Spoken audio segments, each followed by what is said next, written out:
Jemi në ndeshje me një nisëm të re që na vjen nga Ministria e Arsimit, po bëhet një plan veprimi, po hidhen lek nga shteti, do të hapi thesin shteti, mjafton thesin shtetit për arsimin, me këtë do të diskutojmë me një panel.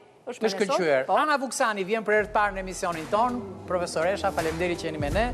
Igli Tola, mik i dashur i emisionit Bardazi, që s'mungon kur.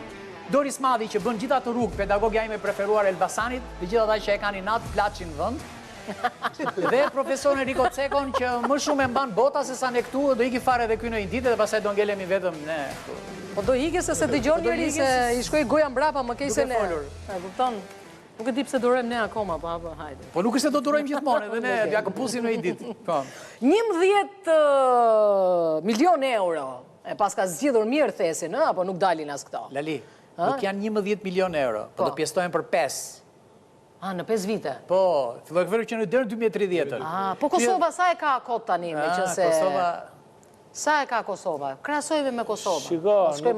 Kosova çdo gjë e ka mirë 2 herë. Nuk është që se do pjestojnë për 5, sepse janë 5 vite për të realizuar këtë planin e famshëm.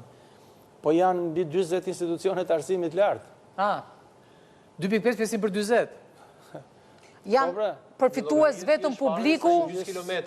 Gjysë kilometri rrugë. Gjysë kilometri rrugë. Sepse rruga kushton 20 milion për 5 vite për arsimin e lartë. Për të reformuar... Kosto 1 kilometri rrugë është... Rrugë i referosh. Kosto 1 kilometri rrugë është 20 milion euro. 20 milion euro, ndaj thash gjysë. Kështu që kjo bën 1 kilometr... Mirë, ato bëhen me lekët e investitorëve strategjik. Jo, bëhen me lekët e buxhetit shtetit. Çështja e arsimit në Shqipëri gjithmonë ka qenë se sa para do i japim arsimit. Dhe asnjëherë nuk i janë dhënë arsimit aq para sa duhet. Sa i duhen arsimit?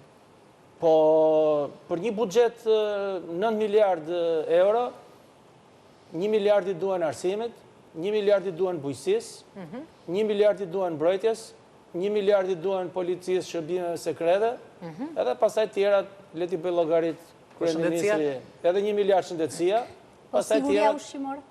Po Mos e thuaj vetëm mos e thuaj. Siguria ushqimore është pjesë e bujqësisë. Po mi ma hall bëhet, hall kur bëhet, hall kur s'bëhet, shumë të çuditshëm jeni ju. Tani puna është gjithmonë të pakënaqur, domethënë. Jo, nuk jemi të pakënaqur. Po komplet të pakënaqur. Situata është e tillë që sa herë kemi ndruar ligjin e arsimit lartë. Nuk e di, e thuaj ti se ti je profesor. Sa edhe prap thuhet që do përmirësohet. Sa akte në ligjore kemi bërë për ligjin e arsimit lartë? Po mirë, mojë Enrico, tani hall të bëhet, hall mos bëhet me ju tani, ky është halli i madh me ju. Jo, nuk është hall kur bëhet gjë, hall kur s'bëhet gjë. Sepse nuk thrasin ekspertin që t'japin mendimin. Po pse më i dim vet ato janë të mençur vet? Po, ke drejt, këtu ke drejt. Po, patjetër që kam drejt. Këtu ke drejt. E di çka ka ndodhur në 2012-ën? Po. Kam qenë një debat televiziv dhe këtë e zbulovi një person që është atje, domethënë. Po? Tha, kur isha, tha, 24 vjeç, tha, erdha nga Amerika, tha, se bëra shkollën në Amerikë, tha. Po? Edhe më ftuan, tha, të isha te pjesë e ekspertëve, tha, që do vendosnin për fatet e ekonomisë Shqipërisë. Po. 24 vjeç? Po, 24 vjeç. Dhe aty, tha, u vendosta që bujqësia nuk do ishte sektor prioritar. Okej, mirë. Kuptoni tani se me qa fjaleve? E kemi kuptuar